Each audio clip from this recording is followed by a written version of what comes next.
Kedushin talks about. But what I do want to talk about is the problems related to hierarchical position, the problems related to working with administrators, understanding and working with administrators.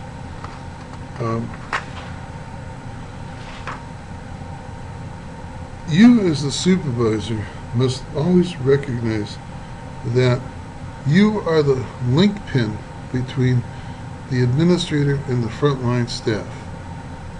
And that can put you in a very difficult position because you need to be able to convey your staff's viewpoints and their perspectives in terms of what's going on. And while you want to be loyal to your staff, you have an allegiance to your boss, the administrators, whether you agree or disagree. And that is very, very important. And that is a role that you really, truly need to understand. And understanding and working with supervisors or administrators is a point too that is very important, as discussed in Kedushin. The administrator is not the enemy. You're acting to assist the administrator, and it doesn't mean that you're disloyal to rank and file of staff, okay? And that has to deal with the peer relationships, or the change of your relationship between your frontline staff as you perform your new role. And that can be a very, very stressful piece. And they give some interesting examples with respect to a questionnaire that was studying supervisors' shortcomings. Both supervisors and supervisees reported particular problems. I tend to be hesitant to speak up for staff to hire administrators. I have difficulty in negotiating between administrative demands and vested interests in supervisees. I am reluctant to approach higher administrators with ideas for correcting inefficiency in service delivery. Being weak in the face of administrators with agency policy that is not in the best interest of the client are some comments that supervisors have made. And supervisees have said, for example, she does not have the backbone to stand up to the director. This is what they're saying about their supervisor. Too eager to be a good guy to everybody and not willing to communicate workers' needs to administration. The primary focus is covering his own tail, keeps him from adequately supporting or advocating for his workers in administration. She is ambivalent about her authority. These are some very significant points, depending upon where you're at in the hierarchy. And it's like you're in the middle, all right? And you have to be aware of that. I've been in that situation many times, trust me. In this slide here, I would like you to review Table 7.1 and answer the following questions, which is a summary of stresses encountered by supervisors. And they list 15 different summaries of stressors that supervisors have experienced in the survey of 469 supervisors. 2 questions. How many of these stressors exist in your work environment, and what are they? Coping with stress. Supervisors' adaptations. Well, in summary, this is what you see. Compared to that Kedushin and Harkness talk about. Comparatively, supervisors have fewer resources available to them than their supervisees. In other words, your staff come to you, they talk to you and ask you for resources and information. And sometimes you don't have all the answers. And sometimes you don't have access to answers. And sometimes you have answers that you can't give them at the moment because you're told not to do so. And and it becomes a very difficult process or position to be in. Fewer provisions to their induction to their new roles compared to their staff.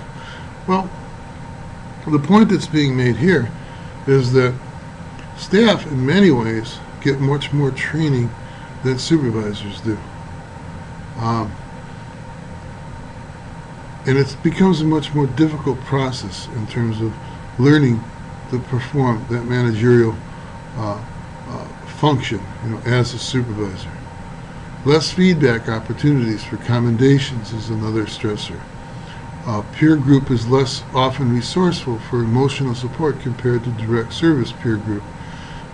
You may not be able to share information with your other supervisors as you were before in a frontline staff, because there's a different camaraderie that gets developed, and then a more different kind of a competitiveness. There's a higher subjectivity to burnout, and in adjusting, supervisors buffer themselves against their supervisees. You have to.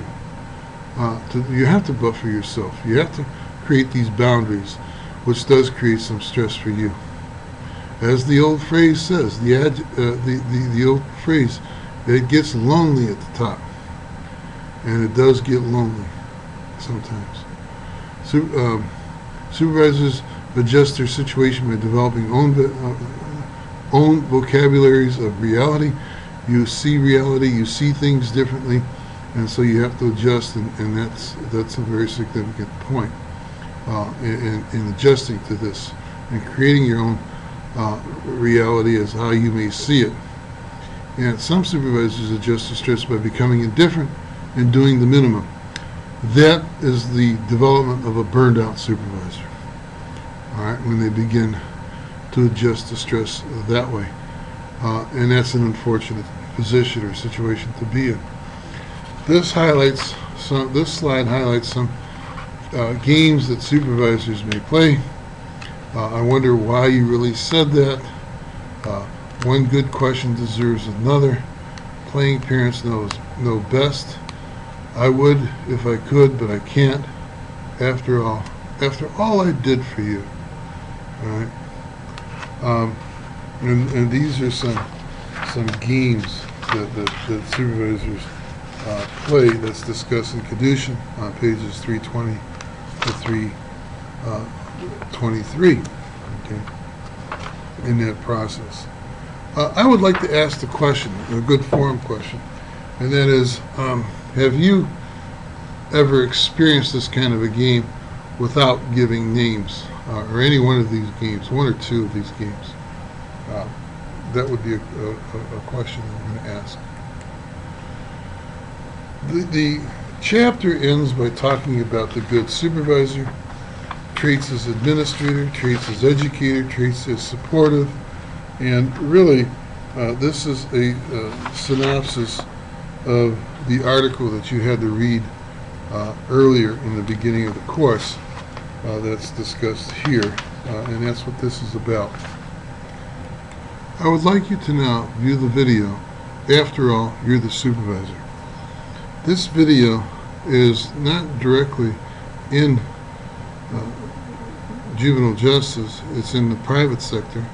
However, as Lawrence Shulman would say, there are many common themes across different fields with respect to supervision. So, as you view this, I would like you to answer two questions after you view this. What kinds of issues did the new supervisor in this video encounter that are similar to those discussed by Kedushin and Harkness? Are many of these new supervisor issues the same as those encountered in the justice system? Readings for next week.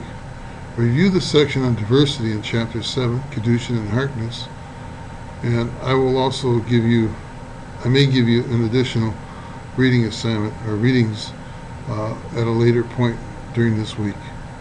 Thank you.